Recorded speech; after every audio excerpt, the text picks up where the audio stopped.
रेवेनवुड के छोटे से गांव में एक पुरानी हवेली खड़ी थी जिसे ब्रेक्सटन हाउस कहा जाता था। यह हवेली समय के साथ जर्जर हो चुकी थी, लेकिन गांव वाले आज भी इसे डर के साथ याद करते थे।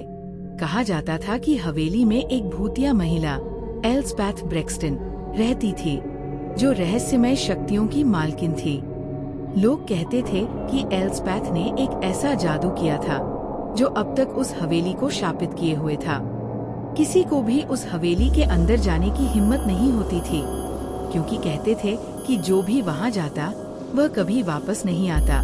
एम्मा लैंगली, एक युवा और साहसी इतिहासकार, इस डरावनी किंवदंती से जिज्ञासु थी। उसे इतिहास में रुचि थी और वह हमेशा किसी न किसी रहस्य को सुलझाने की तलाश में रहती थी।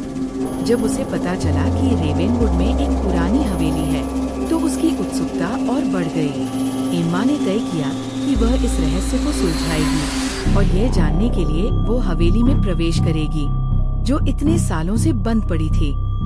एक ठंडी और धुंधली शाम को एम्मा ने अपनी नोटबुक और कैमरा उठाया और ब्रेक्सटन हाउस की ओर बढ़ने लगी। हवेली के पास पहुंचते ही उसने महसूस किया कि हवा में कुछ अजीब सा था, जैसे कोई चीज उसे घेर रही हो। हवेली के बाहर का माहौल बहुत ही भयावह था। बिजली के मध्यम हल्के में पेड़ों की परछाइयां झूल रही थी और खिड़कियों से बाहर की ओर कोई न देख सकता था। एम्मा ने अपने डर को नकारते हुए हवेली के दरवाजे को खोला और अंदर कदम रखा। हवेली के भीतर अजीब सी खामोशी पसरी हुई थी। दीवारों पर जंग लगे हुए थे और फर्श पर पुरानी धूल बिछी हुई थी। उसकी कदमों की आवाज गूंज रही थी। एम्मा एक कमरे में दाखिल हुई, जहां उसने एक पुरानी डायरी पाई। डायरी की चमड़े की आवरण पर कुछ अजीब प्रतीक उकेरे हुए थे। एम्मा ने उसे खोला और पढ़ना शुरू किया।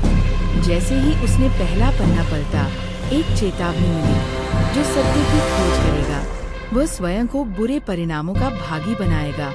एम्मा की आंखों के सामने जैसे अंधेरा छा गया। उसे ये महसूस हुआ कि वह एक खतरनाक रास्ते पर आ गई है। डायरी के अगले पन्नों में एल्सपैथ के जादू के बारे में लिखा था, जादू जो आत्माओं को नियंत्रित करने की ताकत रखता था। और वह सब कुछ जानने के बाद एम्मा ने महसूस किया कि वह एक बड़ी मुसीबत में फंस गई थी। फिर अचानक कमरे की हवा तेज हो गई और एम्मा ने सुनी एक धीमी हंसी जो उसकी पीठ के पास से आ रही थी। वह मुड़ी और उसकी आंखों के सामने एल्सपैथ की पारदर्शी छाया थी, जो एक पुरानी महिला की तरह दिख रही थी। एम्मा की सांसें थम गई। उसके सामने खड़ी आत्मा ने धीमे से कहा, तुमने हमें जगा लिया है, अब तुम्हें इसका खामियाजा भुगतना होगा। डरे हुए एम्मा ने जल्दी से मंत्र को उल्टा बोल दिया, जो उसने डायरी में पढ़ा था। जैसे ही वह मंत्र पूरा करती है, हवेली में सन्नाटा छा गया और छायाएं धीरे धीरे गायब हो गई। एम्मा ने राहत की सांस ली, लेकिन यह महसूस करते हुए कि वह अब इतिहास की शक्तियों को कभी हल्के में नहीं लेगी। रेवेनवुड का रहस्य अब भी जस का तस था, लेकिन एम्मा ने उस रहस्य के खतरे को अनुभव किया था। अब वो इस गांव को कभी नहीं भूल पाएगी और न ही उस हवेली को जिसका शाप सदियों से जीवित था।